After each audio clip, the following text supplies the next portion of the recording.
Hi, I'm Warrick from Harder and Steenbeck, and today we're going to continue with part 2 of our 14 essential tips to make airbrushing easy and pleasurable for you. We're going to talk about how to deal with clogging and how to avoid it. We're going to talk about not under or over cleaning your airbrush. We're also going to talk about why it's really important to practice on the right kind of surface as the project that you're working on. And also, finally, why you should always focus on the quality of the finish that you're creating first and let the work build up from that focus. Now, of course, we can't talk about the airbrush and starting out without having to get to the thorny topic of how you avoid the fabled airbrush clog, okay? Now, here's a beautiful piece of information. You can avoid it absolutely completely. In order to do that, you want to pay attention to the phenomenon of needle tip dry. Every clog starts with needle tip dry. While we're on that topic, just a little aside, when you put the caps back on your paints, use your cleaning brush that's in a mug of water and always just clean that tip of that paint bottle off. Give it a quick wipe before you put the cap on. What that prevents is any paint drying on that little nozzle tip there and potentially a piece of dried paint going into your airbrush when you're loading up. In terms of avoiding clogging while you're painting, the key is after every 3 or 4 strokes, just have a look at the tip of your needle. Now, if you see color drying on the tip of your needle, very simple. If you've got something like the Evolution or the Infinity with the open front, you can just pinch it clean like this. Or, if it's a little more stubborn, you go back to your dry brush over your mug of water and just clean it up like this. If you use a number 4 to 6 dry brush or a number 6 to 8 paintbrush, the bigger the better actually, you keep the ferrule, the metal part here, well away from the fragile parts, and then you can be fairly vigorous in cleaning that up. If you make sure that you never have any dried color on your needle tip, then you will never get a clog, because the way that it forms is that needle tip grows and grows and grows with dried color, and then eventually you'll be pulling the trigger back, which pulls the needle back. You'll get some of that scraping off in the mouth of the nozzle, and when you close the needle, it compacts it in there, and hey presto, you've got yourself a clog. So if you pay attention to the needle tip and never allow any paint to build up and dry on it, you remove the possibility of clogging from your life entirely.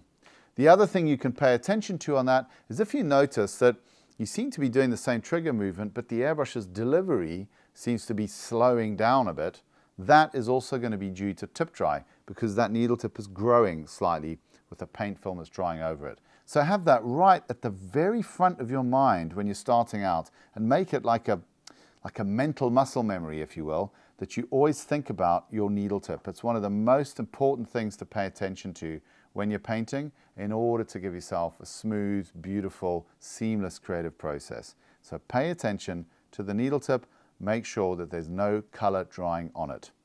So the next 2 points kind of go together, and that's under cleaning during the painting process and then over cleaning at the end of it. Now, what I really like to try to encourage people to do is to think when you're changing color, you want to do a good job of that cleanup anyway, because the last thing you want to do is contaminate the new color with the old color. So you really want to do a pretty reasonable job of cleaning the airbrush at that point. And here's the thing. If you do it really well, then the cleanup that you do at the end of the session is going to be an absolute snap. And if you do that cleaning well in between every color change, the chances of developing any stubborn bits of dried paint throughout the session are much, much lower. So here's how I would go about it. Pick your airbrush up, pop it into your spray out station. Very important piece of equipment to have because it manages your airborne particulate, and spray out what's left in the airbrush. So once that's gone through, you want to drop a little bit of cleaner into the cup, just a bit, just a few drops. Get your dry brush that you're keeping in your water mug there and just get in that cup. And if you've got any bits of color that is sort of dried around the inside of the cup, get rid of that. Give it a bit of a smoosh down the bottom of the cup there. Drop that back in there. Spray out, for the most part, what's in there, but not all of it. And then get your paper towel that you keep on the side, push that into the bottom of the cup, and give it a bit of a wipe around to get rid of almost all that residue that's in there. So now, if we take a look into that cup, now we can see it's almost entirely clean from the cup's point of view. We now spray out the rest of what's in there. You can hear the sound change like that when it's sprayed through. Get yourself a little bit more cleaner, drop it in there again. And now, if you've got an evolution or an infinity or anything with an open-ended front, pinch the front closed with your fingers, press down and pull back a tiny amount. That will create these bubbles in the cup here, and if there's any stubborn residues near the front, it will push them up into the cleaner. Now I think you can see here that there's not a whole lot of color that's come back up into that cleaner, so you can be fairly confident that you're relatively clean already. Spray out what's left in there. Always pump the trigger back and forth when you're doing this part, because you want to clean the full length of the needle all the way back to the needle bearing, and that just helps that to happen. Once that's sprayed out and you're done, get over your mug of clean water with your dry brush, and again, just a little bit of a clean on the head here around that needle tip, just to make sure you got no tip dry and that everything's nice and clean on the front end of the airbrush. That having been done, if you want to be super comprehensive, you might want to chuck a little bit more cleaner through there, just to satisfy yourself that all is well. Just flow that through there. And again, just a little quick rinse off with the water cup, because one of the things that the spray out pots do is they do get a bit of paint bounce going onto the front of the airbrush when it's docked in there, and this mitigates that. And that, for me, is a perfect in-between color cleanup that's going to make sure you got no color contamination, but it's also going to make sure that your painting session is, like many points throughout it, you're starting it again with a perfectly clean airbrush. And so your painting session is that much easier, that much more pleasurable. You don't want to get an airbrush that's getting dirtier and dirtier and dirtier through the session, because your enjoyment's going to drop off because the performance drops off. So pay attention to that. If you're doing that in between colors, then the great thing is at the end of the session, you're going to have an airbrush that looks like that. Almost nothing left to do. So what would I recommend you do at the end of the session? Well, as I've said in other videos, I'm not going to recommend that you fully strip your airbrush, because it's just not necessary. What I do recommend you do is drop a bit more cleaner in there, spray a bit more cleaner through once or twice, depending on how much you really want to make sure that you got everything out of there. Twice is definitely enough after the color change procedure. And then you want to take the needle out and give it a wipe. Before I do that, I just want to mention that with the Ultra, this is a question that we do get quite a lot of questions about. How do you bubble back on the Ultra? I'll just demonstrate that now. It's actually pretty easy. Get your piece of tissue or a piece of cloth, put it in front of the airbrush. You need to spray some cleaner into that to make it wet, which then enables it to seal, and then you'll see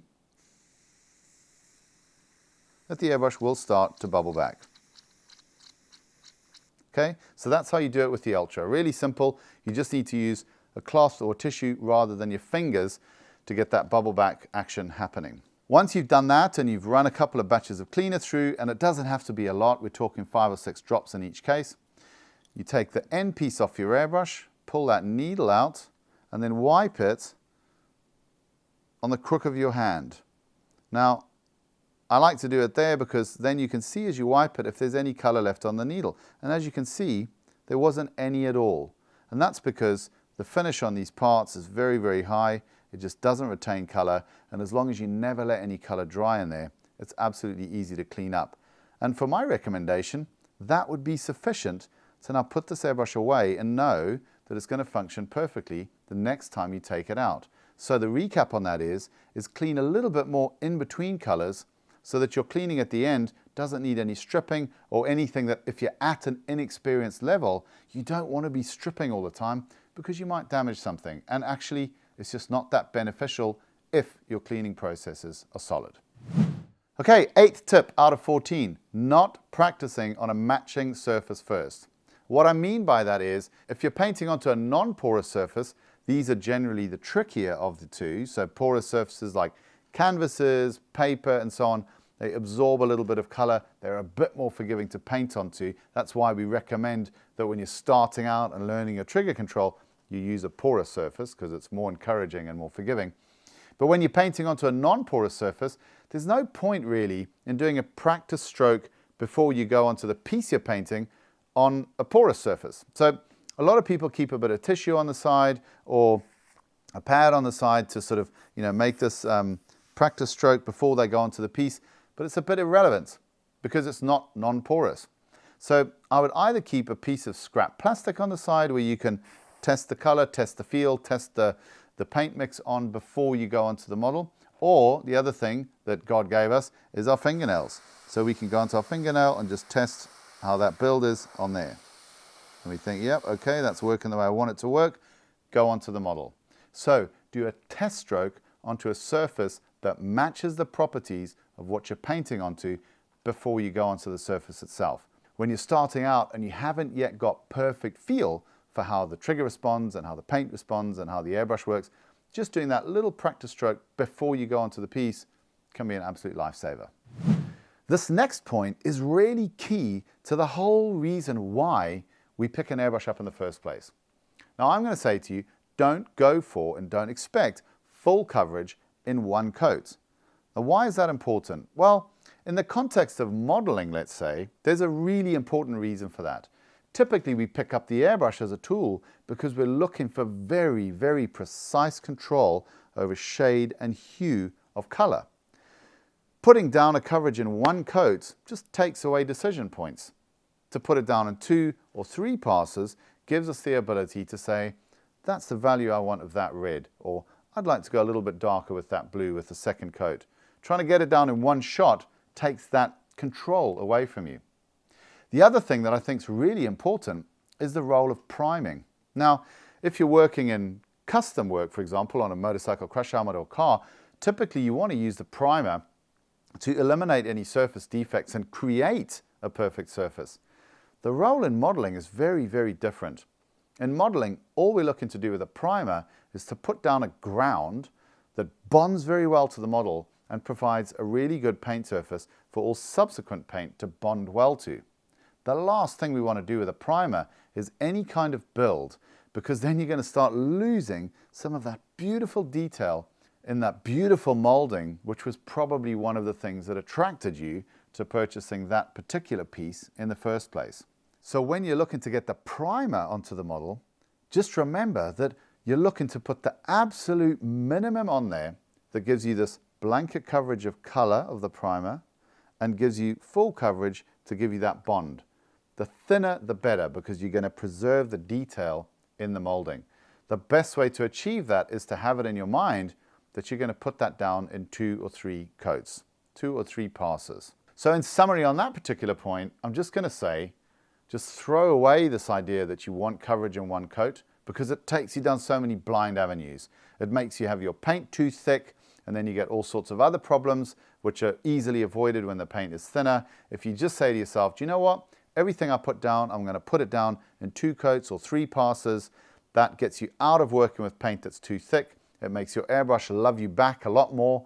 It gives you much smoother finishes. It doesn't obscure any details in the molding because you're not having to build a thick paint to get it to flow flat and not have this kind of orange peely surface that a too thick paint can have. So just thin the paint more and commit to building it up in 2 to 3 coats, and you will get finishes that you previously could have only dreamed of. I hope you found it really helpful. These are the things that I constantly found myself talking to when I used to teach people, and the things that I constantly see coming up in the comments. So I hope it's been helpful to you. If there's any clarifying questions you'd like to ask, please do it, and we'll make sure to give you those answers. Thank you so much for being with us.